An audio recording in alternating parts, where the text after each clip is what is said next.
Okay bro எடுத்துங்க bro. Okay okay எல்லாரும் ஒரு நிமிஷம் அப்படி கண்களை மூடி கொஞ்ச நேரம் அப்படியே ஆண்டவரை பார்த்து கொஞ்ச நேரம் ஸ்தோத்திரம் செலுத்தலாமா? நம்ம கொஞ்ச நேரம் ஸ்தோத்திரம் செலுத்திட்டு கர்த்தருடைய வார்த்தைக்குள்ள நம்ம போக போறோம். அப்படியே கண்களை மூடி இருதயத்து சுத்தமுள்ளோர் உம்மையே முற்றும் தரிசிப்பாரே. இருதயத்து சுத்தமுள்ளோர் உம்மையே முற்றும் தரிசிப்பாரே. அடிமைக்கும் இந்த கிருபை கிடைக்கும் அல்லோ, உம்முகத்தை பார்த்து நானும் ரசிக்கணுமே. அடிமைக்கும் இந்த கிருபை கிடைக்கும் அல்லோ, உம்முகத்தை பார்த்து நானும் ரசிக்கணுமே. அசுத்தமானவன் நானே, ஐயோ அதமாய் போவேனோ. அசுத்தமானவன் நானே, ஐயோ அதமாய் போவேனோ.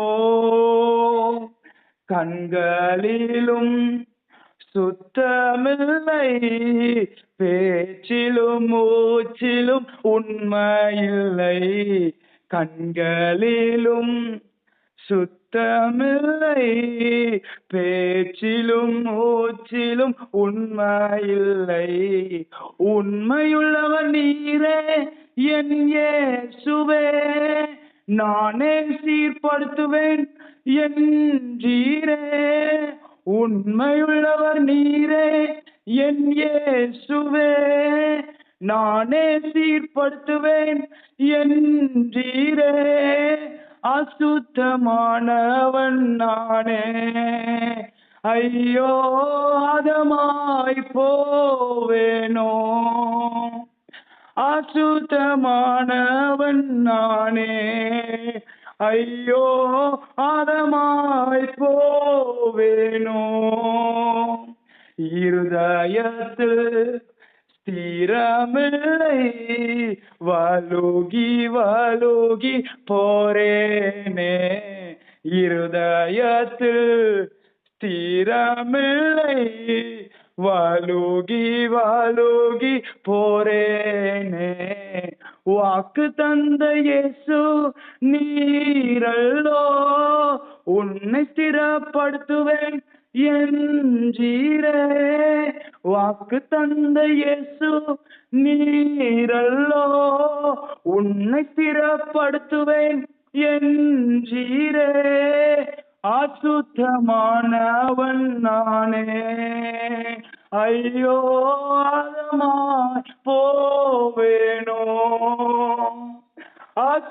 அசுத்தமானவன் நானே, ஐயோ அதமாய் போவேனோ.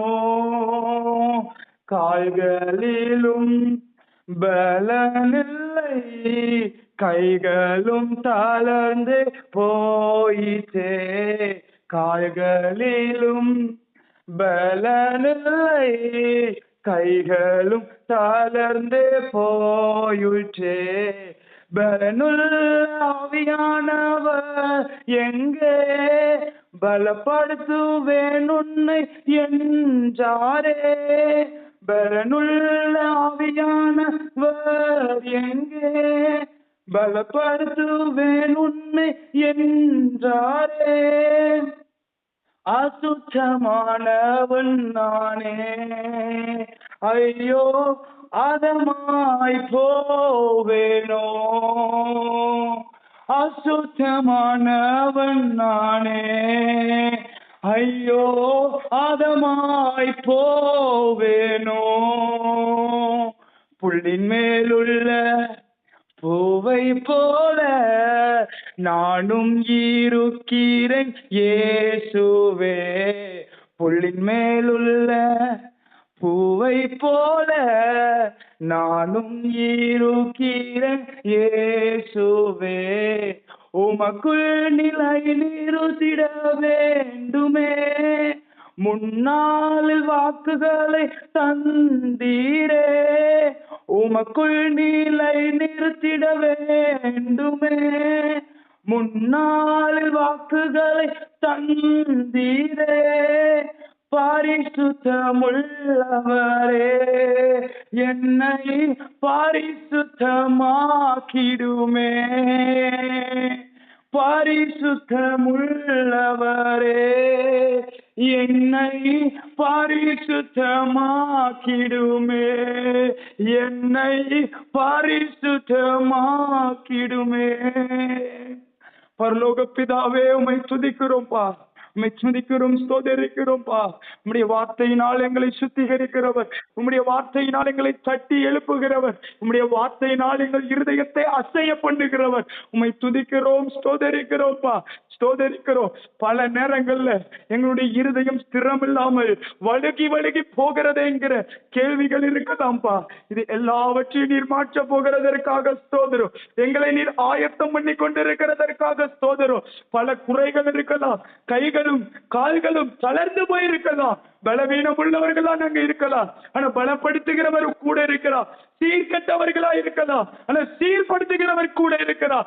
நிலை நிற்காமல் புள்ளின் மேலுள்ள பூவை போல உதிர்ந்து விழுகிற நிலைமையில் இருக்கலாம், ஆனாலும் நிலை நிறுத்துகிறவர் எங்களோடு இருக்கிறார். இவ்வளவு பெரிய தேவன் அல்லவா, அவர் எல்ஷடாய் அல்லவா, எல்ஷடாய் அல்லவா.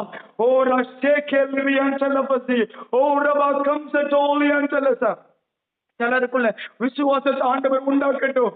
ஓரா சஃபாரா சியால மகந்துர பலவ ஷட்டர சியாச்சா ஏம்ரக சோதவரச.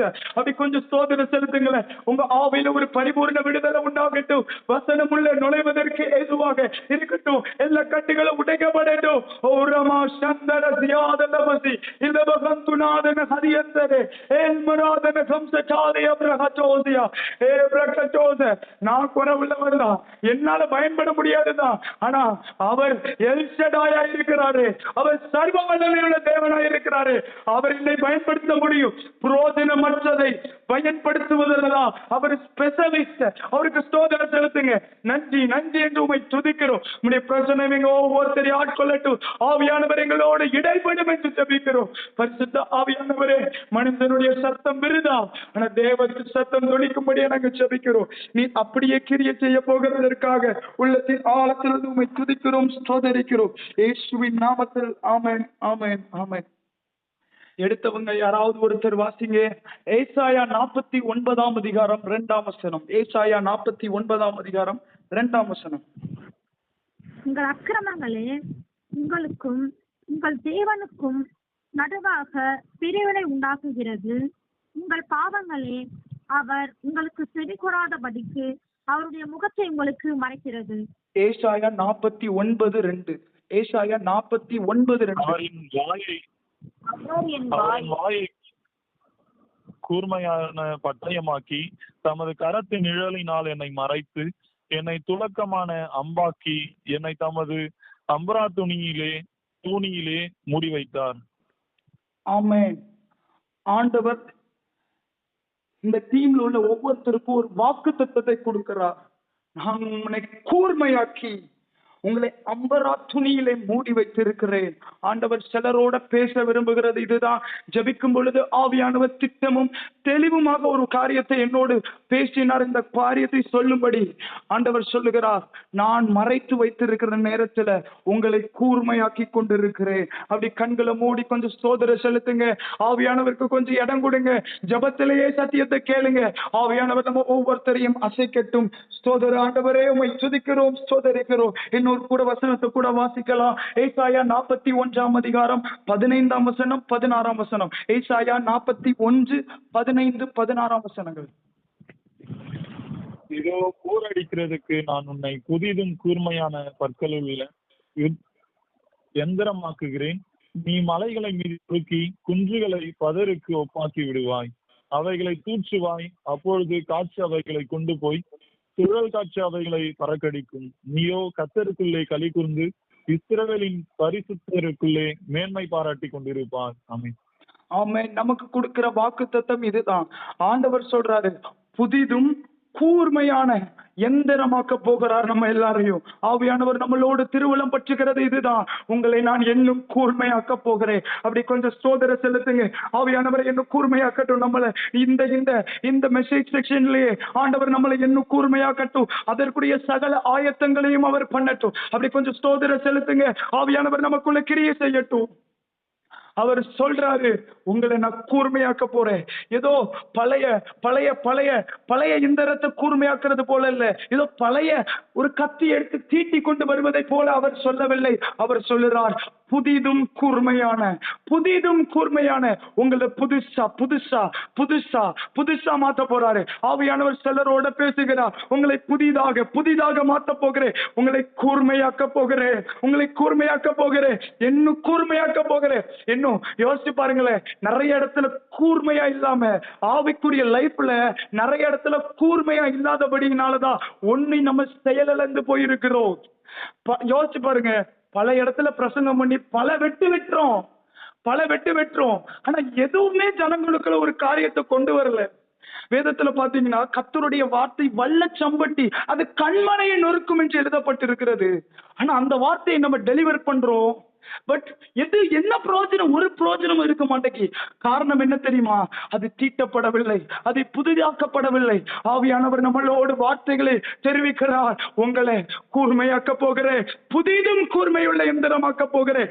நீங்கள் வெட்டும் பொழுது சில காரியங்கள் வெட்டப்படட்டும், நீங்கள் பேசும் பொழுது சில அதிகாரங்கள் உண்டாகட்டும். ஆண்டவர் அதே வசனத்துல மேல பாத்தீங்கன்னா, எதுக்கு ஆண்டவரை கூர்மையாக்குகிறீர் அப்படின்னு கேட்டீங்கன்னா, அவர் ஒரு காரியத்தை சொல்லுகிறார், போரடிக்கிறதுக்கு for threshing. ஆண்டவர் சொல்றாரு, கலைகளையும் நம்ம வந்து ஒரு பயிர் நிலத்துக்கு போனோம்னா அங்க நெற்பயிர் எடுக்கும் போச்சுல ஒவ்வொன்னையும் பதற தள்ளி வச்சுட்டு மணிகளை தள்ளி வைப்பாங்க, ரெண்டையும் வேறு பிடிப்பாங்க. ஆண்டவர் சொல்றாரு, இதுக்குதான் உன்னை கூர்மை உள்ளவர்களா ஆக்க போறேன். உங்களை பதர் தேசத்திலையும் சரி, நீங்க இருக்கிற இடமா இருக்கலாம், ஆவியானவர் சொல்றாரு, உங்களை அப்படிப்பட்ட காரியத்தை செய்யும்படியா உங்களை கூர்மை உள்ள எந்திரமாக்க போறேன். இன்னொரு வசனம் கூட, இன்னும் 2 வசனம் கூட நம்ம வாசிக்கலாம். இன்னைக்கு நம்ம நிறைய வசனங்கள் வாசிக்க போறோம். ஒருவேளை பெரிய எழுப்புதல் மாதிரி இந்த பிரசங்கம் இருக்குமோ இல்லையோ, ஆனா உங்க கண்களை தெளிவிக்க கூடியதா இருக்கும். அன்னைக்கு எப்படி யோனத்தான் ஒரு சின்ன தேன்கூட்டுல ஒரே ஒரு லைட் அவனுடைய வாளால எடுத்து அவன் உண்ணும் பொழுது அவனுடைய கண்கள் தெளிவு அடைந்ததோ, அதே போல இன்றைக்குரிய வசனம் வேதத்தில் எழுதப்பட்டிருக்கிறது போல தெளித்தேனுக்கு ஒப்பா இருக்கிற இந்த வசனம் உங்களுடைய கண்கள் எனக்கு திறக்கட்டும். ஆவியானவர் ஒவ்வொருவரோடு பேசட்டும். ஏசாயா 44 அதிகாரம் 25, 26 வசனம். ஏசாயா 44, 25, 26 வசனம். நான் கட்டுக்கதைக்காரனின் குறிகளை அபத்தமாக்கி, குறி சொல்லுகிறவர்களை நிர்மூடராக்கி, ஞானிகளை வெட்கப்படுத்தி, அவர்கள் அறிவை பைத்தியமாக பண்ணுகிறவர்.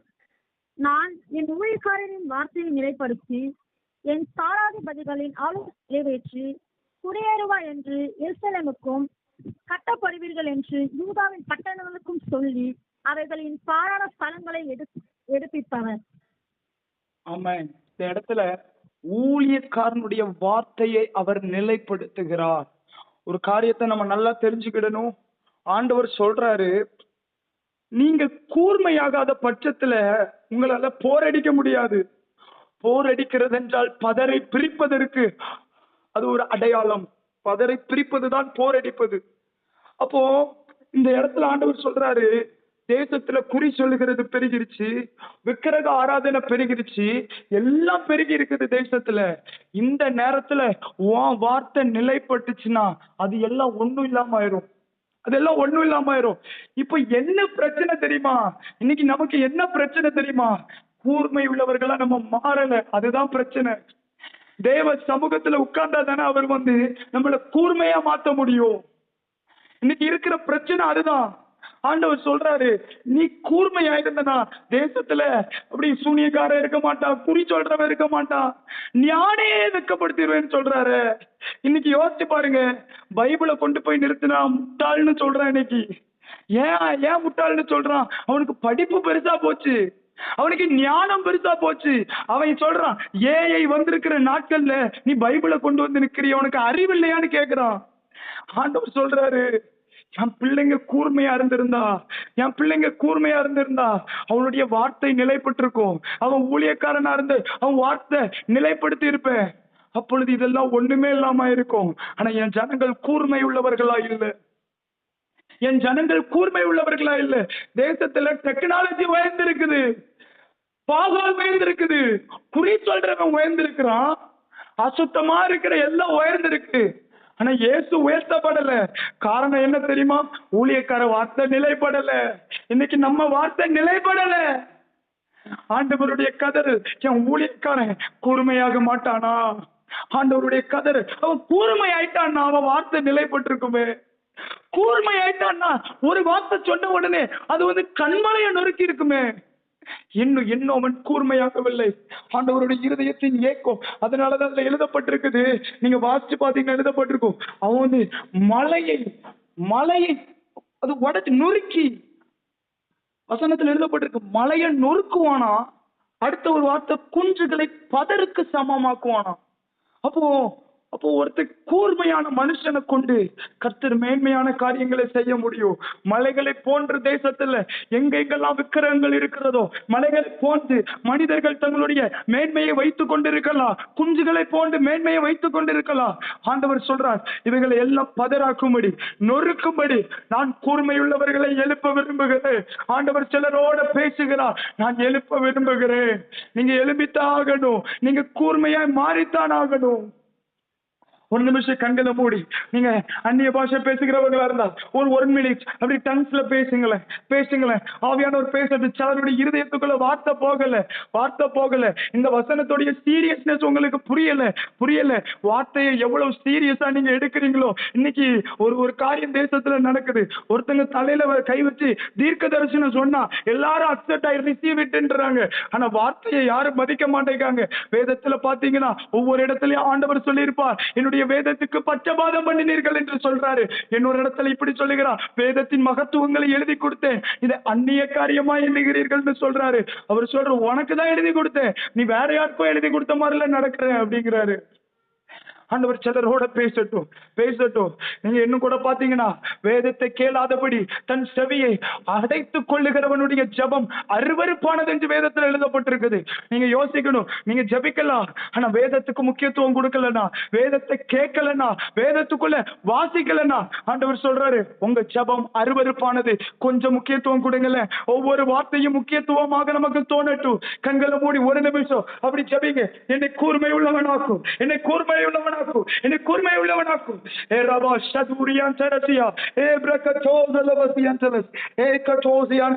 சரி, நம்மளை கூர்மையாக்குவதற்கு நம்ம எதை பயன்படுத்துவோம் அப்படின்னு நீங்க பாத்தீங்கன்னா, எடுங்க எபிரேயர் 4ஆம் அதிகாரம் 12ஆம் வசனம். எபிரேயர் 4ஆம் அதிகாரம் 12ஆம் வசனம். எபிரேயர் 4:12.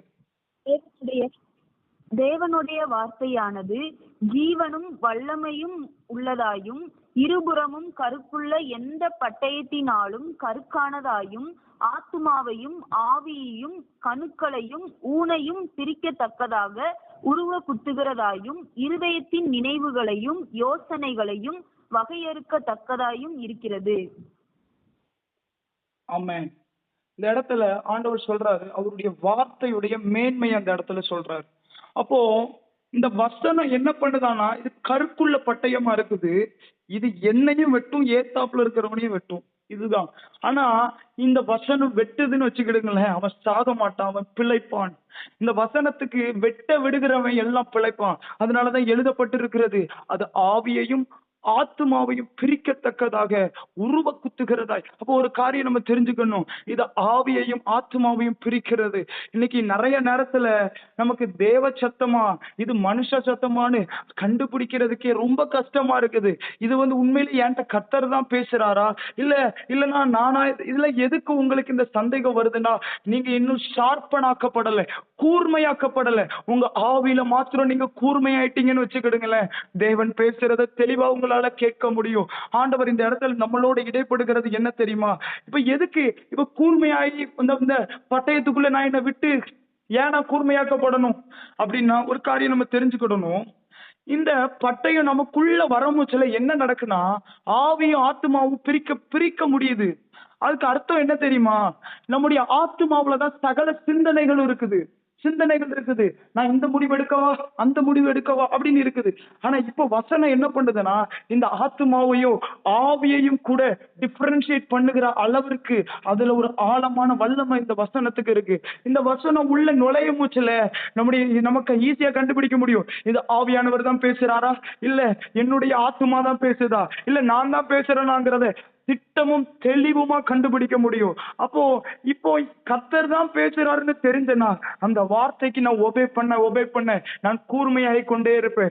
ஒவ்வொரு நாளும் கூர்மையாக்கப்பட்டு கொண்டே இருப்பேன். அதுல கூட இன்னொரு வார்த்தை கூட இருக்குது, இருதயத்தின் நினைவுகளை யோசனைகளை கூட வகையறுக்கிறதா இருக்குதா, அது வகையறுக்குது. இந்த யோசனை கர்த்தருக்கு பிரியமான யோசனையா, நான் நடக்கிறது கர்த்தருக்கு பிரியமானதா? அப்போ இந்த வார்த்தை முதலாவது என்ன செய்யுது தெரியுமா? உங்களுக்குள்ள கிரியை செய்து உங்களுக்குள்ள உள்ள பதரை சுட்டெரிக்கிறது. உங்களுக்குள்ள பதரெல்லாம் சுட்டெரிச்ச பிறகு நாம் கூர்மை உள்ளவர்களாகி விடுவோம், ஆவிக்குரியவர்களாகி விடுவோம். ஆவியானவர் என்ன பண்ணுவார் தெரியுமா? நம்மளை கூர்மையாக்கின பிறகு நம்மளை கொண்டு நம்முடைய வார்த்தைகளை நிலைநிறுத்தும்படியா எங்கெல்லாம் நம்ம பேசுறோமோ அங்க எங்கெல்லாம் அப்படி ஆகும்படி அவர் கிரியை செய்வாரு. என்னெல்லாம் நம்ம சொல்றோமோ அந்த வார்த்தை நிலைப்படும். ஒரு இடத்துல போனா கர்த்தருடைய வார்த்தைகளை சொல்லும் பொழுது ஜனங்களுக்குள்ள ஏதோ மாற்றம் உண்டாகும். சிலராவது கண்கள்ல நீர் வடிப்பாங்க, நான் மாறணுமே, எனக்குள்ள எதுவுமே இல்லையே, இயேசுவுக்கு எதுவும் பண்ணலையேங்கிற ஒரு தாக்கத்தை தேசத்துல கொண்டு வருவதற்கு நாம் கூர்மையாகித்தான் ஆக வேண்டும். இதுக்குதான் ஆண்டவர் புலம்புறாரு. தேசத்துல எது உயர்ந்திருக்கிறதை நீங்க பாக்குறீங்க, ஆனா இது ஏன் தெரியுமா இன்னும் உயர்ந்திருக்கு? நீங்கள் கூர்மையாக்கப்படவில்லை. நீங்க கூர்மையாயிட்டீங்கன்னா நான் உங்களை வேற லெவல்ல பயன்படுத்திடுவேன். ஆண்டவர் இதான் விரும்புறாரு. இதான் நமக்கு வாக்குத்தத்தமும் பண்ணிருக்காரு. நீங்க இதுக்கு கூட இன்னும் 2 நிமிஷம் நம்ம ஜெபிக்கலாமா? கொஞ்சம் உண்மையா ஜெபிங்களேன். வேதத்துல பாக்குறோம்ல, கர்த்தர் சமீபமா இருக்குமோ சில அவரை நோக்கி கூப்பிடுங்கன்னு ஒரு வசனம் இருக்குது. அதே மாதிரி எங்கே 2-3 என்னுடைய நாமத்தினாலே கூடி இருக்கிறோமோ அந்த இடத்துல நான் வருவேங்கிறாரு. அப்ப இப்போ நடுவுல நிக்கிறாருல, இப்போ சமீபமா இருக்கிறாருல, இப்போ அவரை நோக்கி கூப்பிடுங்க. ஒரு 2 நிமிஷம் ஆண்டவரை கூப்பிடுங்க. எனக்கு இன்னும் வேதத்துல ஆழங்களை அறியும்படிக்கு, இன்னும் நிறைய காரியங்களை தெரியும்படிக்கு நம்ம யோசிக்கிறோம். வேதத்தில் எழுதப்பட்டிருக்குது, உங்களுடைய வார்த்தை உப்பால் சாரமேறினதா இருக்கணும்னு எழுதப்பட்டிருக்குது. இன்னைக்கு நமக்குள்ள நிறைய வசனம் வரலங்கிறதுனால தாங்க சாரம் இல்லை. அதனாலதான் வல்லமை இல்ல. கூர்மை எப்ப உண்டாகுங்க? கூர்மை எப்ப கூர்மையா இருக்க முடியும்? நிறைய வார்த்தை உள்ள வரணும். யோசுவாட்ட ஆண்டவர் சொல்லுவாரு, இந்த நியாயப்பிரமாண புஸ்தகம் உன் வாயை விட்டு பிரியாதிருப்பதாக, நீ வலதுபுறமும் இடதுபுறமும் அதை விட்டு விலகிறாத, அதை இரவும் பகலும் தியானின்னு சொல்லிட்டு அடுத்த சொல்லுவாரு, உன்னுடைய வழிகள் எல்லாம் நிலைப்படும் அப்படின்னு சொல்லுவாரு. அர்த்தம் என்ன தெரியுமா? எப்போ தெரியுமா? நீ செய்யறது எல்லாம் நிலைப்படும்.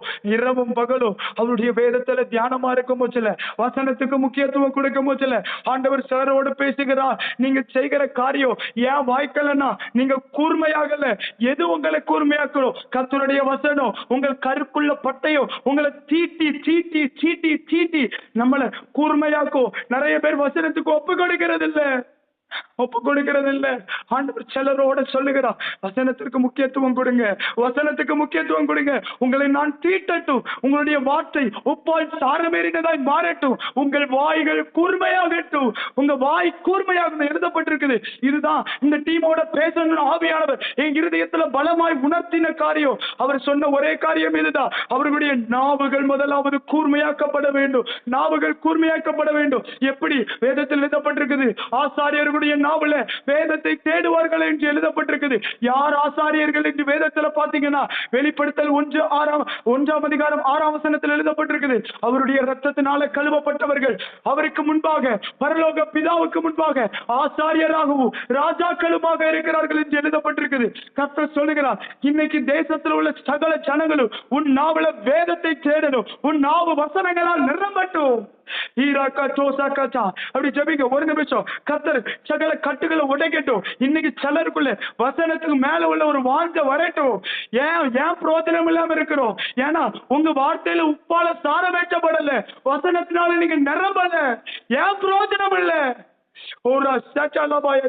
உப்பானது சாரமற்று போனால் எதனால் சாரமாக்கப்படும்? வெளியே கொட்டப்படுவதற்கும் மனிதனால் மிதிக்கப்படுவதற்கும் வெளியே வேற ஒன்றுக்கும் உதவாது. ஆண்டவர் சொல்றாரு, அந்த சாரம் போயிடுச்சு. இன்னைக்கு கிறிஸ்தவத்துல சாரம் போயிடுச்சு.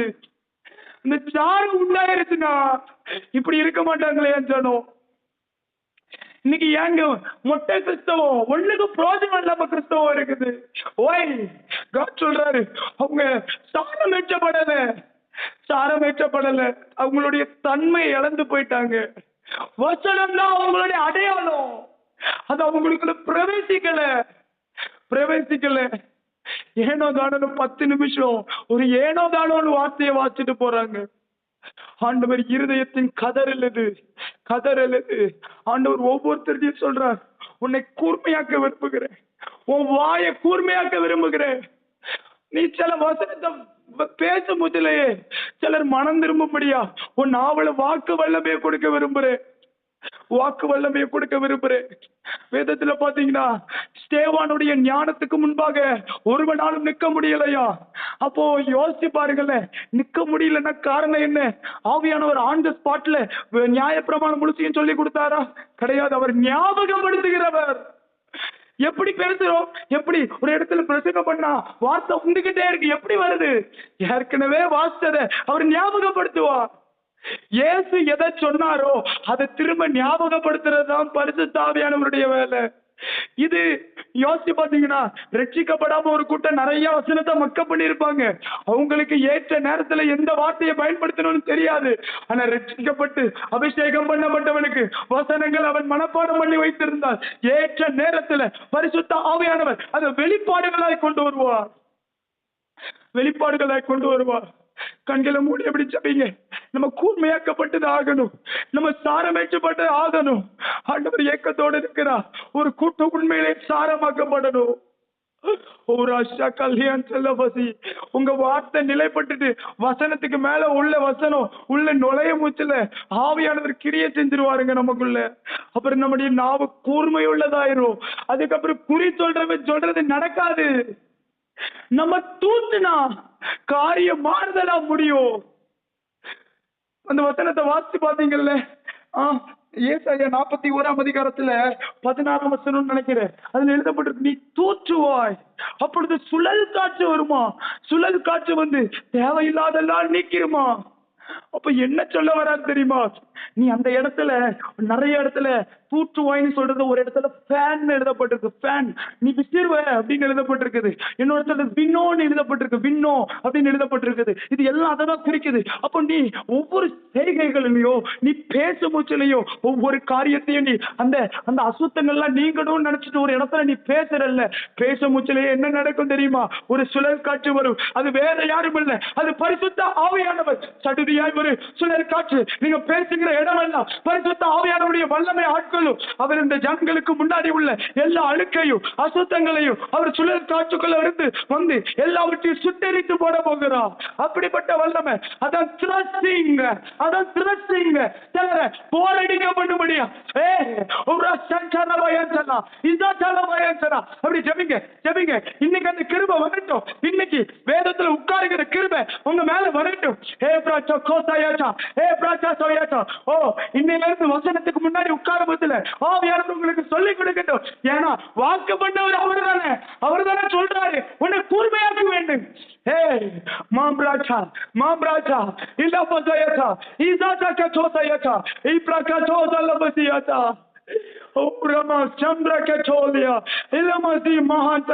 ஒவ்வொருத்தரையும் கூர்மையாக்குங்க. ஆண்டவரே கூர்மையாக்குங்க ஜெபிக்கிறோம். எங்களை கூர்மையாக்குங்க சொல்லி ஜெபிக்கிறோம்.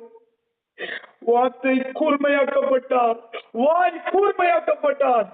மலையை நொறுக்க முடியும், குஞ்சை பதருக்கு சமமாக்க முடியும். இயேசுடைய வார்த்தை அப்படிப்பட்டதுதான் எழுதப்பட்டிருக்குது இல்ல. அவர் ஜனங்கள் எல்லாரும் சொன்னாங்க, இவர் இவர் பரிசேயரை போலவும் வேத பாரகரை போலவும் போதியாமல் அதிகாரமுடையவராய் போதித்தார். எப்படி இந்த அதிகாரம் வந்துச்சு? என இயேசு கூர்மையாக்கப்பட்டவர். அவர் கூர்மையாக்கப்பட்டவர்.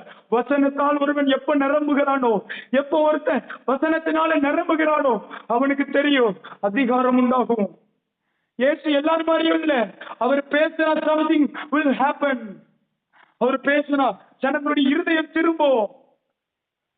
வேதத்துல நீங்க பாத்தீங்கன்னா பேதுரு பெந்தைக்கோஸ்தே நாள்ல எழுப்பி பிரசங்கிக்கும் பொழுது குத்துண்டவர்களை என்னத்தடா குத்துண்ட, ஏன்னா அவன் கூர்மையாயிட்டான். அவன் வார்த்தை கூர்மையாயிடுச்சு, அவன் வாய் கூர்மையாயிடுச்சு. இப்ப அவன் பேசுறான், அவங்க இருதயத்துல குத்தப்படுது. ஆண்டவர் சொல்றாரு, உங்க வாய் கூர்மையாக்கப்பட்டாக வேண்டும், உங்க வாய் கூர்மையாக்கப்பட்டாக வேண்டும். ஆண்டவர் அப்படி ஒவ்வொருத்தரையும் மாற்றட்டும். ஆண்டவர் கிருபை கொடுக்கட்டும். மீண்டும் மீண்டும் அதே வசனத்தை வாசிங்க. ஏசாயா 49 அதிகாரம் 2 வசனம். ஏசாயா 49:2.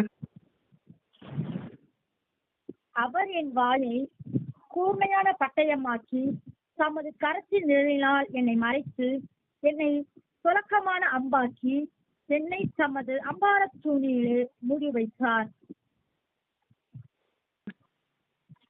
ஆமென். இப்போ ஆண்டவர் திரும்ப அடுத்தது ஒரு வார்த்தை சொல்றாரு. முதல்ல சொல்றாரு வாயை கூர்மையான பட்டயமாக்குகிறார். அடுத்தது தமது கரத்தின் நிழலினால் என்னை மறைத்து என்னை துலக்கமான அம்பாக்கி என்னை தமது அம்பார துணியிலே மூடி வைக்கிறார். இப்ப நமக்கு ஒரு டவுட் இருக்கு. என்ன ஆண்டவரே, கூர்மையான பிறகு ஏன் ஆண்டவரே என்ன ஒழிச்சு வைக்கிறீங்க? இப்ப நமக்கு என்ன பிரச்சனை தெரியுமா?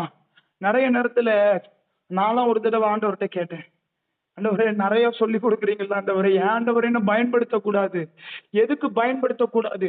எதுக்கு என்ன எவ்வளவு நாள் ஒழித்து வைக்கிறீங்கன்னு கேட்டேன். அவருடைய கரத்தின் நிழலினால் அப்படின்னு எழுதப்பட்டு மறைத்து வைக்கிறார். அடுத்தது பாத்தீங்கன்னா அவர் அம்புகளை துலக்கமாக்கி, அர்த்தம் என்னன்னா பாலிஷ் பண்ணி, துலக்கமாக்கினா பாலிஷ்ல இன்னும் தீட்டுறார். இன்னும் தீட்டிட்டு அதை அம்பார துணியில் மூடி வைக்கிறார் என்று எழுதப்பட்டு இருக்கிறது. அப்போ எல்லாத்தையும் உங்களை சாரமேச்சின பறவை கூட நிறைய யோசிக்கலாம். நான் நல்லா தானே ஜெபிக்கிறேன், நல்லா தானே வேதம் வாசிக்கிறேன், ஆனாலும் இன்னும் என்னால ஏன் பயன்படவில்லை முடியவில்லை? இன்னும் நான் சரியில்லையோ, நான் இன்னும் சரியில்லையோ அப்படின்னு நிறைய கொஸ்டின் வருது. ஆண்டவர் இன்னைக்கு நம்மளோட பேசுகிறார். அவர் சொல்றார், நான் கரத்தின் நிழல்னால உங்களை மறைச்சு வச்சிருக்கிறேன். காரணம் என்ன தெரியுமா? காரணம் என்ன தெரியுமா? உங்களை பயன்படுத்தும்படியா, ஒரு குறிப்பிட்ட காலத்துல உங்களை பயன்படுத்தும்படியா அவர் வைத்து இருக்கிறார். பல நேரங்களில் நமக்கு, நான் அதை பத்தி இன்னும் கொஞ்சம் டீட்டெயிலா நான் பின்னாடி பேசுறேன். தாவீதை குறித்து நீங்க பாத்தீங்கன்னா, தாவீதை சாமுவேல் அபிஷேகம் பண்ணிட்டாரு. அபிஷேகம் பண்ணி முடித்த பிறகு அவன் திரும்பியும் இதுக்கு முன்னாடி வரைக்கும் ஆடு மேய்ச்சவன் தான். இப்ப அபிஷேகம் பண்ணப்பட்டு மீண்டும் ஆடு மேய்க்க போறான். இப்போ கரடி வருது, கரடியை கொன்னு போடுறான். சிங்கம் வருது, சிங்கத்தை கொன்னு போடுறான். இவ்வளத்தையும் கொன்னு போட்ட பிறகு அவன் யோசிக்கிறான், என்னதான் அபிஷேகம் பண்ணிட்டீங்கல்ல ஆண்டவரே, என்னதான் கூர்மையாக்கிட்டீங்கல்ல ஆண்டவரே, ஆனா இன்னும் ஏன் ஆண்டவரே என்ன பயன்படுத்தல? கொஸ்டின் அவனுக்குள்ள யோசிக்கிறான். ஏன்னா நீங்க பாத்தீங்கன்னா இதெல்லாம் 1-2 நாள்ல நடந்தது கிடையாது. இதெல்லாம் கொஞ்சம் நாள் எடுத்தது. அவன் அவ்வளவு வல்லம். அவனை ராஜாவாய் அபிஷேகம் பண்ணிட்டேன்னு சொன்னா கூட அவன் 1 வருஷத்திலேயோ 2 வருஷத்திலேயோ அவன் ராஜாவாகவில்லை. அவனுக்கு 13 வருஷம் எடுத்துக்கொள்ளப்பட்டது நம்ம பாக்குறோம். அப்போ இப்ப நமக்கு உள்ள கேள்வி அதுதானே, இவ்வளவு நாள் ஆயிடுச்சு, நீங்க கூர்மையாக்குறீங்க, சில கிருபைகளை கொடுத்திருக்கிறீங்க, ஆனா இன்னும் ஏன் நீங்க என்ன பயன்படுத்தல அப்படின்னு நம்ம யோசிக்கணும். சிங்கத்தை வீழ்த்தினால, ஆனா ஒரு குறிப்பிட்ட காலம் வரணும், ஒரு குறிப்பிட்ட காலம் வரணும். அப்பதான் ஆண்டவர் வெளிப்படுத்துவார். கோலியா எழும்பின பிறகுதான் உன்னை வெளிப்படுத்த முடியும். அது வரைக்கும் என்ன ஆகும் தெரியுமா? நீ சிங்கத்தை கொண்டாலும் சரி, நீ கரடியா கொண்டிருந்தாலும் சரி, நீ என்னுடைய கரத்துக்கு கீழே நீ மறைந்துதான் இருக்கணும்னு ஆண்டவர் சொல்றாரு. உனக்கு ஒருவேளை பட்டயம், உன்னை தீட்டப்பட்டவனா இருக்கலாம், உன் நாவு தீட்டப்பட்டதா இருக்கலாம். தாவீதே, உன்னுடைய கைகள் பலமுள்ளதா மாறி இருக்கலாம் அபிஷேகத்தின் நிமித்தம், ஆனாலும் நீ மறைந்திருக்க வேண்டியது அவசியமாயிருக்கிறது. நீ கொஞ்ச காலம் இன்னும் மறைந்திருக்க வேண்டியது அவசியமாயிருக்கிறது. ஆவியானவர் நம்மளோட பேசுகிறார். இன்னும் கூட நம்ம சில வசனங்களை நம்ம வாசிக்கலாம். இப்போ நம்ம அந்த இடத்துல அவர் அம்பரா துணியில மூடி வைக்கிறாருன்னு இருக்கு. இந்த அம்பரா துணினா என்னன்னு சொல்லி பார்த்தோம்னா, அந்த காலத்துல போருக்கு போகும்போதுல என்ன பண்ணுவாங்களான்னா, ஒரு குழாய் மாதிரி ஒரு குழாய் வச்சிருப்பாங்களாம். அந்த குழாயில எல்லா அம்புகளையும் உள்ள போட்டு வச்சிருப்பாங்க. எல்லா அம்புகளையும் போட்டு வச்சிருப்பாங்க. அந்த அம்புகளை போட்டுட்டு அதுக்கு மேல அதான் அதை போட்டுட்டு போவாங்க. எந்த டைம்ல அது தேவைப்படுதோ அப்போ எடுப்பாங்க. இப்போ ஒரு காரியத்தை ஆவியானவர் நம்மளோட பேசுகிறார். நீங்க நினைக்கிற மாதிரி கூர்மையாக்கும் போச்சுல நீங்க இருக்கிற இடம் வேற. நீங்க கூர்மையா இருக்கும் போச்சுல அது அந்தரங்கத்துல இருப்பீங்க, தனியறையில இருப்பீங்க, அது வேற. ஆனா கூர்மையாக்கப்பட்ட பிறகோ நீங்க மறைச்சுதான் வைக்கப்படுறீங்க. ஆனா ஏதோ ஒரு இடத்துல இல்ல, அது அம்பரா துணியில. அதுக்கு அர்த்தம் என்ன தெரியுமா? யுத்த காலத்துலதான் நீங்க இருக்கிறீங்க. நம்ம என்ன நினைக்கும் தெரியுமா? நம்ம என்ன நினைக்கும் தெரியுமா? ஐயோ, அன்னைக்கு இருட்டுக்குள்ளதான் கிடந்தோம், இன்னைக்கு இருட்டுக்குள்ளதான் கிடக்கும் நம்ம சொல்றோம். ஆண்டவர் சொல்றாரு, குழாயில நீ இருக்கிறதுனால நீ இருட்டா இருக்கிற மாதிரி தெரியுது. நீ குழாய்க்குள்ள இருக்கிற. யுத்த காலத்துல அன்னைக்கு நீ இருந்தது வீட்டுக்குள்ள, வீட்டு அறையில உட்கார்ந்து உன்னை தீட்டிக்கிட்டு இருந்தேன். ஆனா இன்னைக்கு உன்னை வீட்டு அறைக்குள்ள இருந்து உன்னை தீட்டல. யுத்த காலத்துக்குள்ள இருக்கிற நீ தேவையான முயற்சியில உன்னை வெளியே எடுத்து உன்னை அம்பால பாய பண்ணுவதற்கு நான் உன்னை பயன்படுத்த விரும்புறேன். அதனால இப்போ நீ இப்பவும் மூடப்பட்ட மாதிரி உனக்கு தோணலாம். ஆனா நான் மூடி வைக்கல. உன்னை யுத்த காலத்துல வச்சிருக்கேன். நீ என்னைக்கு தேவை எனக்கு தெரியுதோ எடுத்து அம்ப விடுறதுக்கு நான் தயாரா இருக்கிறேன். அப்படி ஆவியானவர் நம்மளோட பேசுகிறார். தாவீதே, நீ தயாராயிட்ட தெரியும். கோலியாத் வர வரதான் வெயிட் பண்ணிக்கிட்டு இருக்கேன். கோலியாத் எழுப்பட்டும், நீ எழுப்புவ. அதுதானே நியமம். ஆண்டவர் சிலரோட பேசுறாரா? புரியுதா நான் பேசுறது? புரியுதா? ஆவியானவர் ஒரு ஏக்கத்தோட சொல்றாரு. நீங்க நினைக்கலாம் நான் ஆவலையோ, நான் தான் எனக்கு தான் கிருபை கொடுக்கிறாரு, எதுக்கு இன்னும் பயன்படுத்தல? ஆண்டவர் சொல்றாரு, நீங்க யுத்த களத்துலதான் இருக்கிறீங்க. யுத்த களத்துலதான் இருக்கிறீங்க. நீங்க அன்னைக்கு ஒருவேளை தனி அறையில உங்களை போட்டு உங்களை பாடானா படுத்திருக்கலாம். ஆனா இன்னைக்கு என் கரத்தின் நிலவுக்குள்ள வச்சிருக்கிறேன். அப்ப அவங்க என்ன பண்ணுவாங்க தெரியுமாவா? இந்த அம்பரா துணியில வச்சு தன்னுடைய முதுகுல அப்படி கிட்டி வச்சுக்கிடுவாங்களா? ஆண்டவர் நம்மள அவ்வளவு தன்னோடு இணைத்து வைத்திருக்கிறா. நமக்கு என்ன தெரியுமா, எப்படி இருக்கு தெரியுமா? அந்த குழாய்க்குள்ள நம்ம இருக்கிறதுனால ஐயோ என்ன இருக்காது இருக்கு. இவ்வளவுக்கு நான் தீட்டப்பட்டு என்ன பிரயோஜனம்? இவ்வளவு தீட்டப்பட்டாலும் இன்னும் பயன்படுத்துற மாதிரி இல்லையே. கர்த்தர் என்னெல்லாம் பயன்படுத்த மாட்டாரோ, கர்த்தர் என்னெல்லாம் விட்டுட்டாரா? இப்படி எல்லாம் கொஸ்டின் வரும். இந்த வசனத்தை நம்ம எடுத்து வாசிக்கும் போது நிறைய நம்ம கண்கள் திறக்கப்படலாம். ஏசாயா 49 அதிகாரம் 4 வசனம் 5 வசனம். ஏசாயா 49 4, 5. அதற்கு நான் விருதாவிக்கிறேன், வீணும் வியர்த்தமாய் என் பலனை செலவழிக்கிறேன். ஆகிலும் என் நியாயம் கர்த்தரிடத்திலும் என் பலன் என் தேவனிடத்திலும் இருக்கிறது என்று சொன்னேன். யாக்கோபை தம்மிடத்தில் திருப்பும்படி நான் தாயின் கர்ப்பத்தில் இருந்தது முதல் கர்த்தர் தமக்கு தாசனாக என்னை உருவாக்கினார். இஸ்ரவேலோ சேராதே போகிறது. ஆகிலும் கர்த்தருடைய பார்வையில் கனமடைவேன். என் தேவன் என் பலனாயிருப்பார். ஆமா, இந்த இடத்துல பாத்தீங்கன்னா சொல்ற புலம்புறாரு ஏசாயா, என்ன இவ்வளவு கூர்மையாக்குனது எதுக்கு? நான் அம்பரா துணியில மூடி போட்டிரு. இப்போ நான் யோசிச்சு பார்த்தா அவர் சொல்றாரு, நான் விருதாவா ஓடுறனோ, வியர்த்தமா எல்லாம் பண்றனோ, நான் பண்றதெல்லாம் வீணோ, நீர் என்னெல்லாம் பயன்படுத்த மாட்டீரோ. இஸ்ரவேல் ஜனங்களுக்கு எவ்வளவு பேசினாலும் ஒரு பிரயோஜனமும் நடக்கல. என்ன எவ்வளவு நாள் மறைச்சே வச்சுக்கிட்டு இருப்பீருன்னு புலம்புறோம். இந்த இடத்துல எத்தனை பேருக்கு இந்த பாரம் புரியுதுன்னு தெரியல. நீங்க ஜெபிச்சா உங்களுக்கு புரியும். டெய்லி ஜெபிக்கிறவங்களா இருந்தீங்கன்னா இந்த ஏக்கம் உங்களுக்கு வரும். நானும் ஜெபிக்கிறேன், பரிசுத்தவான்கள் எல்லாம் பாக்குறேன், உங்களை பயன்படுத்துறீங்கல்ல, எனக்கும் இப்படி பயன்படுத்தப்படணும் ஆசையா இருக்கு.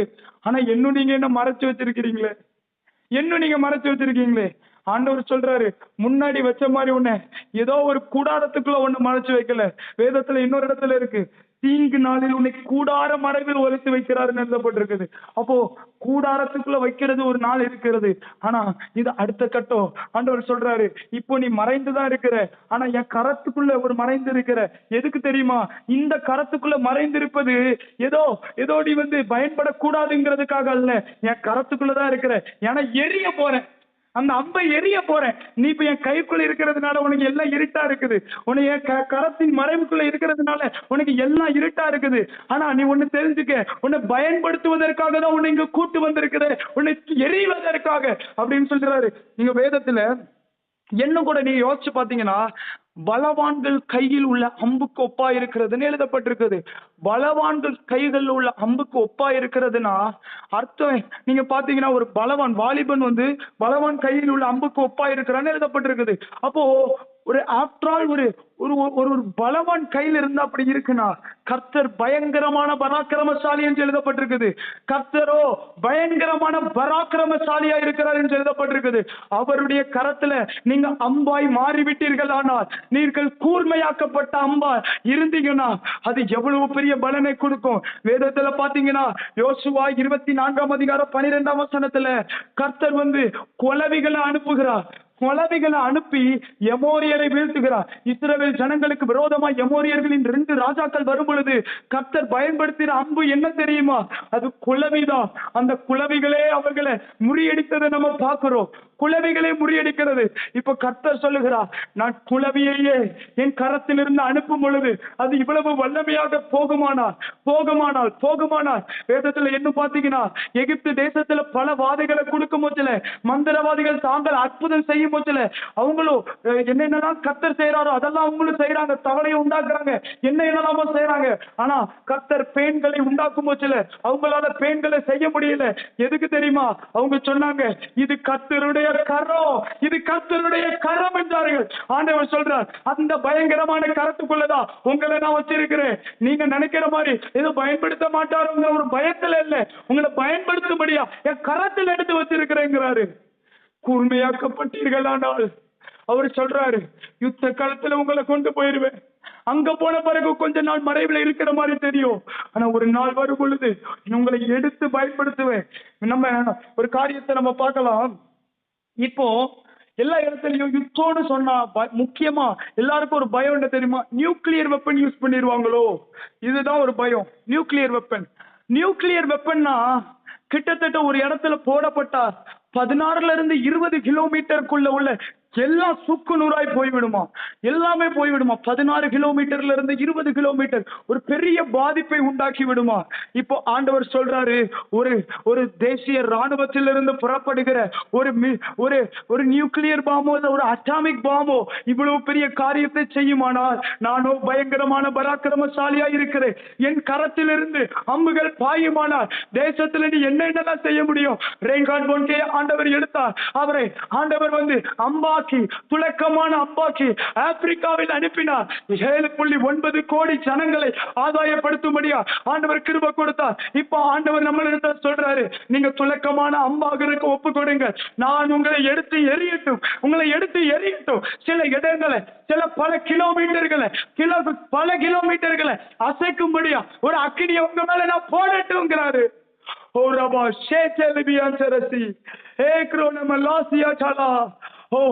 இன்னைக்கு என்ன தெரியுமா? இன்னும் சிலர் இருக்கிறாங்க, அவங்க எப்படி இருப்பாங்க தெரியுமா?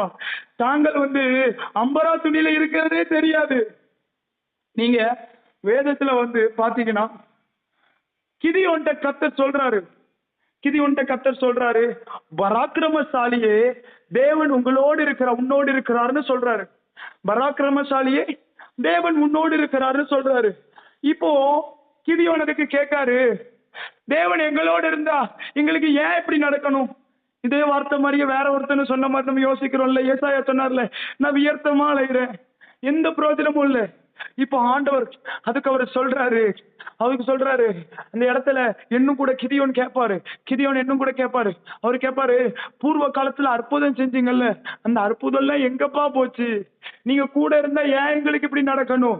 ஆண்டவர் சொல்றாரு, நீ கரத்துக்குள்ள ரொம்ப நெருங்கி மடைஞ்சிருக்கும் போச்சுல கூட சில காரியம் உனக்கு இப்படி நேரிடலாம், சில தீங்கான காரியங்கள் நேரிடுவது போல இருக்கலாம், ஆனா நான் உன்னை விடுகிறது இல்லை.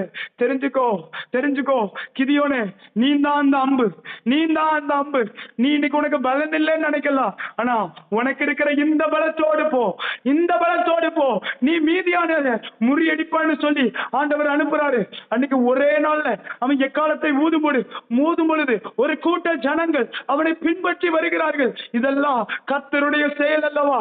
உங்களை அம்பாக்கட்டும், அம்பாக்கி கர்த்தர் அனுப்பட்டும். அப்படி கண்களை மூடி நீங்க ஜெபிங்க. கர்த்தர் நம்ம ஒவ்வொருத்தரையும் ஆட்கொள்ளட்டும்.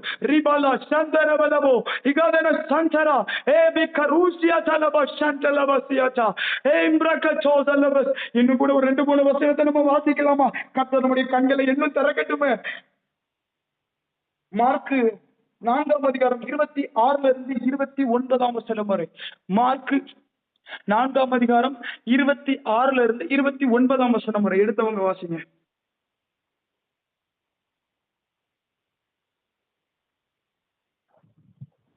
இன்னும் அவர் அவர்களை நோக்கி, தேவனுடைய ராஜ்யமானது ஒரு மனுஷன் நிலத்தில் விதையை விதைத்து இரவில் தூங்கி பகலில் விழித்திருக்க அவனுக்கு தெரியாத விதமாய் விதை முளைத்து பயிராகிறதுக்கு ஒப்பாயிருக்கிறது.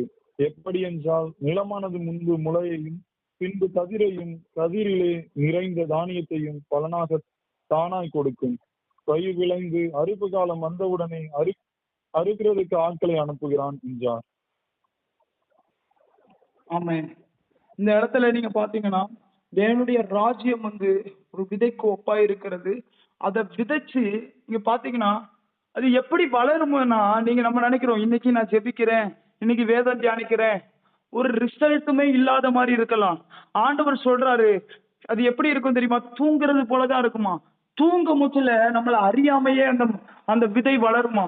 இப்ப நம்ம நிறைய டைம் யோசிக்கிறது என்ன தெரியுமா? எதுக்கு நான் தேவ சமூகத்துல உட்கார்ந்து இருக்கேன்? இன்னும் இவ்வளவு தீட்டப்படுகிறேன், இவ்வளவு நான் ஆயத்தப்படுகிறேன், இவ்வளவு ஃபாஸ்டிங் பிரேயர் நான் பண்றேன், இவ்வளவு ஜெபிக்கிறேன், நான் இன்னும் எழும்பணும்னு ஆசைப்படுறேன், ஆண்டவருக்கு செயல்படணும்னு இருதயத்துல ஒரு துடிப்பு இருக்குது. ஆனாலும் எதுவுமே நடக்கல. ஏன் நடந்த மாதிரி உங்களுக்கு தெரியல? காரணம் என்ன தெரியுமா? ஆண்டவர் சொல்றாரு, அவனுக்கே தெரியாத வண்ணம் அது வளருதான். அவனுக்கே தெரியல அது வளருதுன்னு, அவனுக்கே தெரியல. ஆனா அவன் வளர்ந்துகிட்டு இருக்கான்னு தெரியணும். ஆண்டவர் தானே சொல்றாரு, அது அவனுக்கே தெரியாத வண்ணமா வளர்ந்துகிட்டு இருக்குதா. அதுல இருந்து முளை தெலும்புது, அது மரமாகிறது, அது திரள் கனிகளை கொடுக்கிறது. இத பத்தி நம்ம இன்னும் 2 வசனம் கூட நம்ம வாசிச்சோம். அதே அதிகாரத்துல 31-32 மட்டும் வாசிங்க. 31-32. அது ஒரு கடுகு விதைக்கு ஒப்பாயிருக்கிறது. அது பூமியில் விதைக்கப்படும் போது பூமியில் உள்ள சகல விதைகளிலும் சிறிதா இருக்கிறது. விதைக்கப்பட்ட பின்பு அது வளர்ந்து சகல பூண்டுகளிலும் பெரிதாகி ஆகாயத்து பறவைகள் அதனுடைய நிழலின் கீழ் வந்தடையத்தக்க பெரிய கிளைகள் விடும் என்றார். ஆமென். இந்த இடத்துல எவ்வளவு சூப்பரா ஆண்டவர் பேசுறாரு பாருங்களேன். இன்னைக்கு கர்த்தருடைய வசனமும் சரி, ஜபமும் சரி, ஆண்டவருக்கு அடுத்த விஷயங்களை நம்ம விதைக்கிறது எல்லாமே எப்படி தெரியுமா இருக்குது? சிறிய விதையா தான் கன்சிடர் பண்ணப்படுகிறது. எல்லாத்தோடைய சிறிய விதையா தான் கன்சிடர் பண்ணப்படுகிறது. ஆனா ஆண்டவர் சொல்லுகிறார், இது விதைக்கப்படும். முந்தின வசனங்கள் ஓமைகள் அவர் சொன்னபடி அது அவனுக்கே தெரியாம தான் வளரும். அத விதைக்கிறவன் கூட சில நேரம் அவன் யோசிப்பான். நீங்க வேதத்துல பாத்தீங்கன்னா எரேமியா இப்படி சொல்லுவாரு, நான் சொல்லி சொல்லி என்னத்தை கண்டேன், நான் தீர்க்க தரிசனம் வரைச்சு என்னத்த ஆண்டவரை கண்டேன், எப்பவுமே எல்லார்ட்டும் நிந்தையா தான் இருக்கேன், நான் எனக்கு அவமானம் தான் கிடைக்குது. இனி நான் ஒரு தீர்மானம் எடுக்கிறேன், நான் தீர்க்க தரிசனம் சொல்ல மாட்டேன்னு சொல்லி தீர்மானம் எடுக்கிறாரு. அந்த இடத்துல பார்க்கிறோம். அப்ப எல்லா மனுஷர்களுக்கும் எல்லா தீர்க்க தரிசிகளுக்கும் இப்படிப்பட்ட ஒரு சூழ்நிலை ஏற்படுகிறது. எலியாவை பாத்தீங்கன்னா அவனு யோசிக்கிறான், என்ன அக்கினி இறக்கி என்னத்தை கண்டேன், அக்கினியை இறக்கினாலும் நாளைக்கு நான் சாவ போறேன்னு யோசிக்கிறான். என்னத்தை தான் கண்டோம். சிலருக்குள்ள அந்த விரக்தி வரும். அதுதான் எழுதப்பட்டிருக்குது.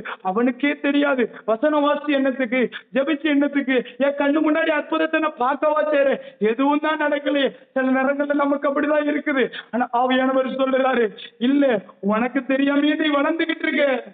வசனவாசி என்ன நம்ம நினைக்கிறோம்ல, ஆண்டவர் சொல்றாரு, உனக்கு தெரியாம நீ வளர்ந்துகிட்டு இருக்க. சரி ஆண்டவர், வளர்ந்து என்னத்துக்கு, அதான் ஒண்ணு நடக்கலையா? ஆண்டவர் சொல்றாரு, அது வளர்ந்து எல்லா விதைகளையும் சின்னதா தான் நீ விதைச்ச, ஆனா மற்ற விதைகளை காட்டிலும் ஓங்கி வளர போகிறார். அதுக்கு அர்த்தம் என்ன தெரியுமா? நீங்க விதைன்னா வசனம் மாத்திரம் தான் விதையான கிடையாது. இன்னும் பாத்தீங்கன்னா சிலர் அந்த கோடிங் நாலேஜ் இருக்கும், அதுவும் விதை தான். ஏஐ பற்றின நாலேஜ் இருக்கும், அதுவும் விதை தான். இன்னும் கூட நீங்க பாத்தீங்கன்னா ஸ்போர்ட்ஸ், அதனுடைய டேலண்ட், அதுவும் விதைதான். இது எல்லாத்தையும் விதைச்சு சிலர் ஸ்டார் ஆகுறாங்க, சிலர் பயங்கரமா எழும்புறாங்கல்ல.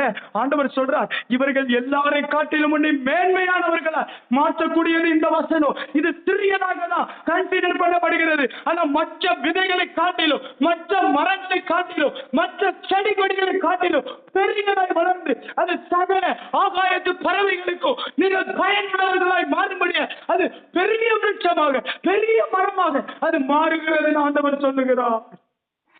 எவ்வளவு பெரிய வல்லமை தேவ வசனத்திற்கு! இன்னைக்கு தெரியலங்கிறதுனால ஜெபிக்கிறத விடுறதா? இன்னைக்கு அதோடைய வல்லமை தெரியலன்றதுனால கர்த்தருடைய வார்த்தையை வாசிக்கிறத விடுறதா? ஆண்டவர் சொல்றாரு, உங்களை அறியாமையை நீங்க வளர்ந்துகிட்டு இருக்கிறீங்க. ஆனா முடிவுல தானே தெரியும், சினிமாவை பார்க்கிறவனுக்கும் செபிக்கிறவனுக்கும் முடிவுல தானே தெரியும். கோடி நாலேஜ் வச்சுட்டு அவ்வளவு ஹைல ஒருத்தன் போறான்ல, அவனுக்கும் முழங்காலைய வசனத்துக்கு முக்கியத்துவம் கொடுக்கிற உங்களுக்கும் வித்தியாசம் முடிவுல தானே தெரியும். ஆண்டவர் சொல்றாரு, இன்னைக்கு நீங்க மறைக்கப்பட்டதை நினைச்சு நீங்க ஃபீல் பண்ண வேண்டாம். ஆனா உயர்த்தப்படுகிற நாள் வருகிறது, ஏசாயா 49:2-3 வாசிங்க. ஏசாயா 49 அதே அதிகாரத்துல அதே வசனம் 3ஆம் வசனத்தையும் வாசிங்க.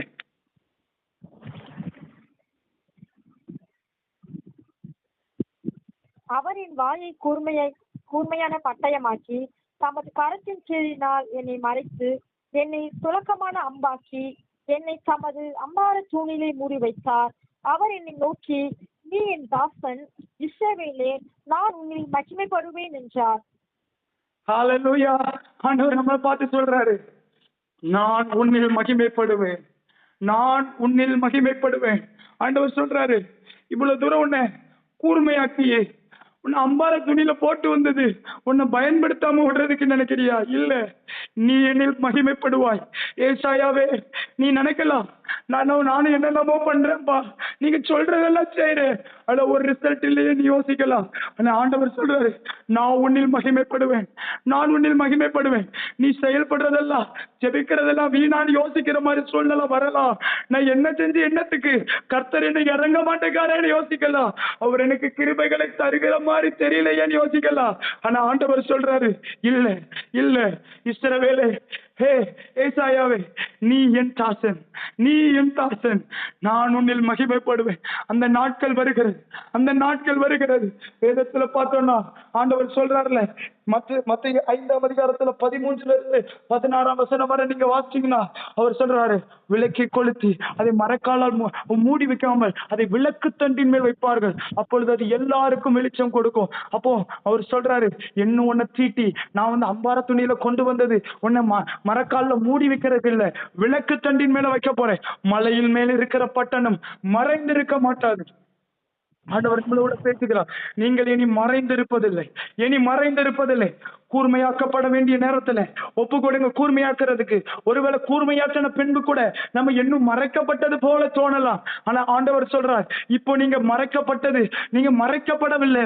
அம்பார துணியில இருக்கிறீங்க, என் கரத்துக்குள்ள இருக்கிறீங்க. நான் உங்களை என் கரத்துல ஏந்திக்கிட்டு இருக்கேன். நீங்க பலவான்களின் கையில் இல்ல, நீங்க ஜீவனுள்ள தேவனுடைய கையில இருக்கிறீங்க. வானம் எனக்கு சிங்காசனம், பூமி எனக்கு பாதப்படி என்று சொன்னார் அல்லவா? இதோ கர்த்தரோ பயங்கரமான பராக்கிரமசாலியா இருக்கிறார் என்று எழுதப்பட்டிருக்குதுல. அவ்வளவு பெரிய தேவனுடைய கரத்துக்குள்ள இருக்கிறீங்க. அவர் சொல்லுகிறார், நான் குளவியை தான் அனுப்பினேன். எமோரியரின் 2 ராஜாக்கள் சிதறடிக்கப்பட்டார்கள். குளவியை அனுப்பும் முச்சலையே அப்படின்னா, நான் உன்னை அனுப்பும் பொழுது நான் உன் நிமித்தம் மகிமைப்பட்டே தீர்வேன். நியூக்ளியர் பாமே அவ்வளவு பெரிய ஒரு இம்பாக்டை கிரியேட் பண்ணும்னா, கர்த்தர் கரத்திலிருந்து போகிற அம்புகளாகிய நாம், பட்டயமாகிய நாம் எவ்வளவு காரியத்தை செய்து விடலாம் என்று ஒரு விஷயம் நம்ம யோசித்து பாருங்க. கர்த்தர் மேன்மையான காரியங்களை செய்ய விரும்புகிறார். ஆண்டவர் சொல்லுகிறார், அதை எரியும் பொழுது ஒரு கூட்ட ஜனம் ஆர்ப்பரிப்பார்கள், கர்த்தரே தேவன் என்று. அப்படிப்பட்ட ஏசாயாவே, நீ என் தாசன், நான் உன்னில் மகிமைப்படுவேன். ஆண்டவர் சொல்றாரு, நான் உன்னை மறக்கல. நீ நினைக்கிற மறைத்து வைத்திருக்கிறதுனால அவர் மறந்துட்டாரோன்னு நினைக்கிறோம். இல்ல, உன்னை ஒளிச்சு வச்சதே கண்மலையின் மேல உயர்த்துவதற்குதான். இப்படிப்பட்ட சூழ்நிலைகளுக்குள்ள கர்த்தர் நடத்துகிற இருக்கிறாருன்னு தெரிஞ்சனா அப்படி கண்களை மூடி கொஞ்ச நேரம் ஸ்தோத்திரம் செலுத்துங்க. சிலரை ஷார்பன் பண்ணுகிற ஸ்டேஜ்ல நீங்க இருப்பீங்க. ஆண்டவர் உங்களுக்குள்ள உள்ள குறைகளை சுட்டி காட்டி திருந்து இன்னும் பரிசுத்தமாக இன்னும் கூர்மையாக உன் நாவு இன்னும் வசனிக்கட்டும் அப்படின்னு சொல்லி உங்க நாவல இன்னும் வசனத்தினால உங்களை நிரப்பிக்கிட்டு இருக்கிறாருன்னா நீங்க தெரிஞ்சுக்கோங்க, உங்களை கூர்மையாக்குவார். மீண்டும் உங்களை மறைத்து வைத்திருப்பார். மறைத்து வைக்கிற நிலைமையில இருக்கலாம். ஒருவேளை இப்போ இவ்வளவு வசனங்களை உனக்கு சொல்லி கொடுக்கிறாரு, இன்னும் பயன்படுத்தவில்லை. ஆண்டவர் சொல்றார், பயன்படுத்த போறேன். உன்னை அம்பர துணியில நான் உன்னை மூடி வச்சிருக்கிறேன். நீ என் கரத்துக்குள்ள இருக்கிற, கரத்தின் மறைவுக்குள்ள இருக்க. நீ என் இருதயத்தோட, என் முதுகோட, என்னோட, என்னுடைய அவயத்தோட நீ ஒட்டி இருக்கிற. உன்னை நான் எடுத்து நான் பயன்படுத்த போறேன். உன்னை நான் அனுப்பும் பொழுது ஒரு பெரிய மாற்றம் உண்டாகும். நீ என்னில் மகிமைப்படுவ, நான் உன்னில் மகிமைப்படுவேன். நீ என்னை மகிமைப்படுத்துவாய் ஆண்டவர் சொல்றார். ஒரு 2 நிமிஷம் கண்களை மூடி இதற்காக நம்ம கொஞ்ச நேரம் ஜெபிச்சு முடிச்சிடலாம். அவ்வளவுதான். கண்களை மூடி எந்த இடத்துல உங்களை ஆண்டவர் வச்சிருக்காரு நிதானிச்சு கூர்மையாக்க வேண்டிய பகுதியை கர்த்தர் இன்னைக்கு கூர்மையாக்கட்டும். நம்ம ஒவ்வொருத்தரையும் கூர்மையாக்கட்டும். ஓ ராஷ்டிரா வல்லப ஷேட்டியா இல்லாம ஹந்தூரப சந்தரசி ஏம்ப்ர கஞ்சோதலபசி இல்லாம ஹந்தூரோ அரபா ஷண்டூலபயன்சலஸ். சிலரை கூர்மையாக்கட்டும். சிலருக்கு புது புது வெளிப்பாடுகள் வரட்டும். ஆவியானவர் புது புது வெளிப்பாடுகளை கொடுக்கட்டும். கண்களை மூடி அந்த கிருபையை இப்போ பெற்றுக்கொள்ளுங்க. கண்களை மூடி வெளிப்பாடுகளை பெற்றுக்கொள்ளுங்க. இனி வேதத்தை திறக்க முச்சல பரிசுத்த ஆவியானவருடைய சத்தம் கேட்கட்டும். சில பகுதியில ஆண்டவருடைய கதறல் தெரியட்டும். அப்படி கண்களை மூடி ஓ ரசதுரபல ஹந்துலஸ் I release the anointing of meditation. O Lord, வேதத்தை தியானிக்கிற ஆவியை அப்படி நாங்க இந்த இடத்துல கட்டளையிட்டு ஜெபிக்கிற ஆவியானவர் அப்படிப்பட்ட கிருபைகளை ஒவ்வொருத்தருக்கும் ரிலீஸ் பண்ணட்டும். ஐ ரிலீஸ் இட் ஓ லார்ட். ஒவ்வொருத்தருக்களையும் அந்த மேன்மையான கிருபை ஒவ்வொருத்தருக்களையும் இறங்கட்டும். பரிசுத்த ஆவியானவரே, இங்க இருக்கிற ஒவ்வொருத்தரையும் நினைங்க. அந்த மேன்மையான கிருபை இறங்கட்டும். ஒரு ரசச்சோலியா அவர்களை கூர்மையாக்குங்க. அவங்க பேச்சு மூச்சிலேயே ஆண்டவரை கண்மலையை நொறுக்கும்படியான ஒரு மேன்மையான அனுபவத்துக்குள்ள ஒரு சேச்சேலேவே ஒரு ஹம்சச்சோலியா ஒரு ரியான்சலசியாச்சா ஏ பிரகாச்சோச நான் இன்னைக்கு மறைந்திருக்கிறேன்னா தேவன் என்னை பயன்படுத்த போகிறார். அவர் கரத்துக்குள்ள அல்லவா நான் மறைந்திருக்கிறேன். அவர் எடுக்க போகிறார், எரிய போகிறார். ஏ பிரச்சோக்கோ சோச்சோ அல்லா பசியன்சலா ஓ ரபா ஹம்சச்சோலியான்சலஸ் ஏ ஜிபரோசியாலா அஸ்மகன்சோலியான்சலஸ் எஸ்பனாதன சேகேனியான்சலா ஓ ரபா சேகேட்டலியா.